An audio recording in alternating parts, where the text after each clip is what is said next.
আসসালামু আলাইকুম। কেমন আছেন সবাই? আলহামদুলিল্লাহ আমি ভালো আছি। আশা করব আপনারা ভালো আছেন। দেশের বাইরের যেখান থেকে দেখছেন সবাইকে অনেক অনেক ধন্যবাদ আর ভালোবাসা দিয়ে আজকের মূল রেসিপিতে চলে যাচ্ছি। আমাদের বিকেলে কিন্তু প্রতিদিন সবারই একটা নাস্তার ঝামেলা থাকে। শুধু ডিম দিলেও খাবে না, শুধু রুটির এরকম টাইপের কিছু করে দিলেও খাবে না। একটু মোটিভেশন করে, একটু ডিজাইন চেঞ্জ করে বাচ্চাদেরকে দিতে হয়। বা মেহমান থাকলে আপনি এইভাবে হুট করে কিছু একটা করে নিতে পারেন।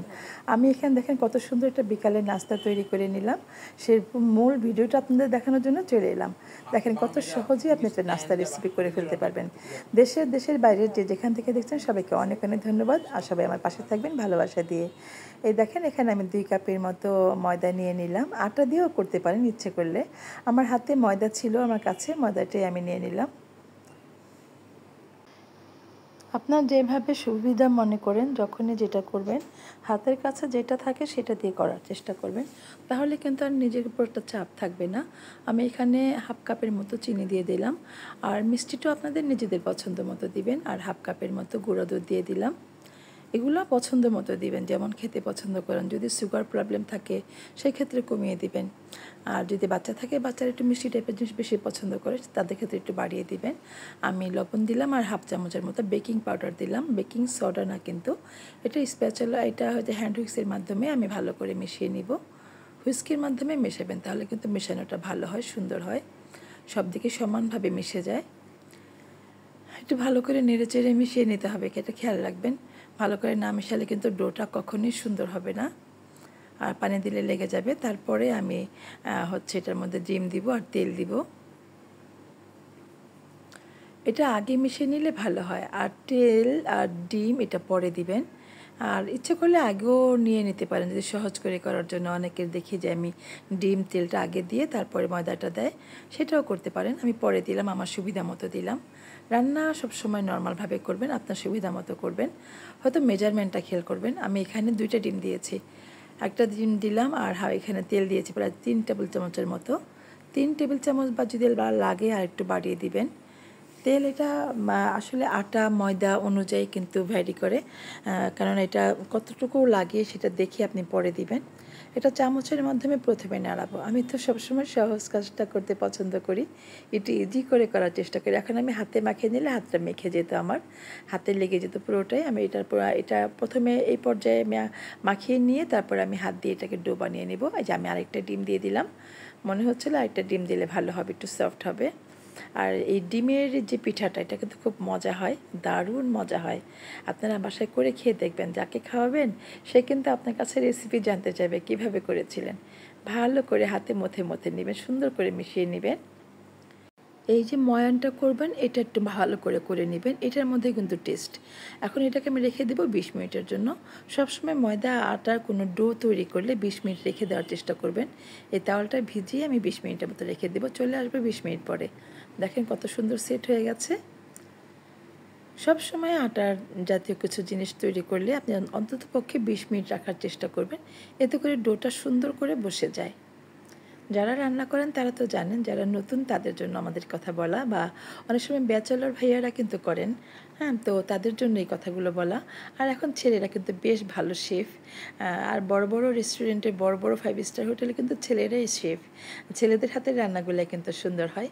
তো যাই হোক, দেখেন আমি এটা হাতের এই পাশটা দিয়ে আমি এটাকে চেপে চেপে নিচ্ছি, বড় করে নিলাম। আপনাদের ইচ্ছে মতো করে আপনারা পাতলা মোটা করতে পারেন।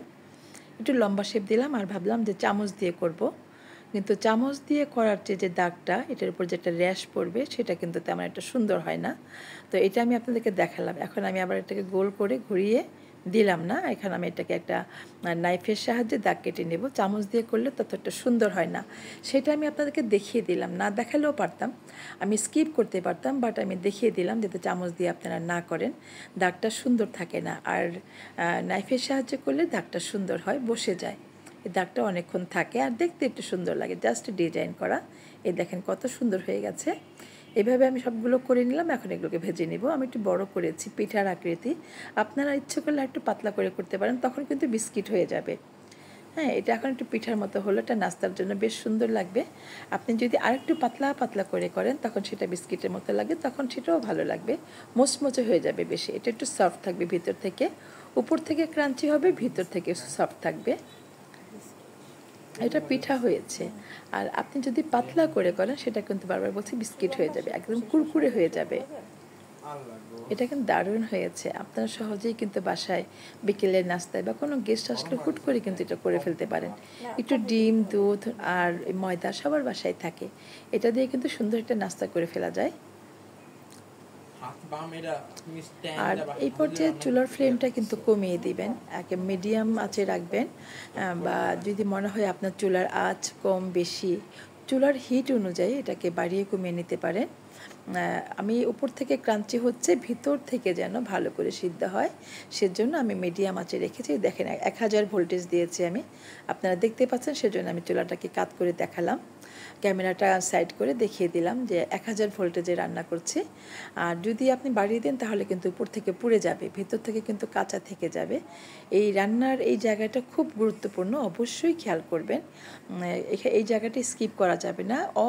অল্প আঁচে, মিডিয়াম আঁচে রান্না করতে হবে এটা, তাহলেই ভিতর থেকে সুন্দর করে সিদ্ধ হবে আর এটা ফুলে যাবে। ভালো করে ভাজতে দিলে দেখবেন এটা ফুলবে, অনেকটা মোটা হয়ে ফুলবে।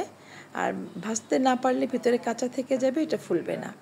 এই ভাজাটা একটা লক্ষণীয় বিষয়। দেখেন কত স্লোতে আমি দেখাচ্ছি, এটা সুন্দর ভাজা হচ্ছে, একটু সময় নিয়ে ভাজতে হয়। বন্ধুরা, কেমন হয়েছে আমার ভিডিওটি? আমি বলি, যতটুকুই বলি আপনাদের বোঝানোর জন্য। প্লিজ যদি ভালো লাগে কোনো কিছু একটু সাবস্ক্রাইব করে দিবেন, পাশে থাকা বেল বাটনটি একটু প্রেস করে দিবেন, যাতে যখনই নতুন নতুন ভিডিওগুলো আপলোড করব সেটার নোটিফিকেশান সবার আগে আপনার কাছে পৌঁছে যাবে। আমরা যে জিনিসটা করি, আমি যেটা করি, কেউ যেন করলে সহজেই শিখতে পারে, সেটা আমি বলার চেষ্টা করি। একজন যেন করে ফেল না হন, নো ফেল রেসিপি। একটু বৃষ্টির মধ্যে কিন্তু এরকম ভাজা পোড়া হলে দারুণ হয়। বৃষ্টির দিনে আমি এরকম খেতে পছন্দ করি। আমি বাসায় নাস্তা করে দিই, বাসায় চা কফি করে দিই, একটু ভাজা পোড়া করে দিই। হ্যাঁ, এতে নিজেরও ভালো লাগে। বৃষ্টির দিন তো আমি বাসায় থাকি, আমি কখনো বাইরে যেতে পছন্দ করি না। আমি জানলায় বসে বসে বৃষ্টি দেখি আর এরকম খেতে পছন্দ করি। আমি দেখেন ভেঙে দেখাচ্ছি এটা কতটা টান টান হয়ে ফুলেছে, দেখেন ফেটে গেছে। আর দেখেন ভিতরটা কতটা সুন্দর হয়েছে, বুঝতে পারছেন আপনারা? আমি দেখিয়ে দিলাম কতটা সফট হয়েছে। এটা কেক কেক টেক্সচার আসছে, বাট উপর থেকে মুচমুচে দারুণ স্বাদের এটা। আমি বলবো প্লিজ আজই ট্রাই করবেন। ভিডিওটি ভালো লাগলে লাইক কমেন্ট করে চ্যানেলের সাথেই থাকবেন। তো বন্ধুরা, দেখা হবে আবার নতুন কোনো ভিডিও, নতুন কোনো রেসিপি নিয়ে। সে পর্যন্ত সবাই ভালো থাকেন, বিদায় নিচ্ছি আমি মিনা। শুভকামনা রইল। আল্লাহ হাফেজ।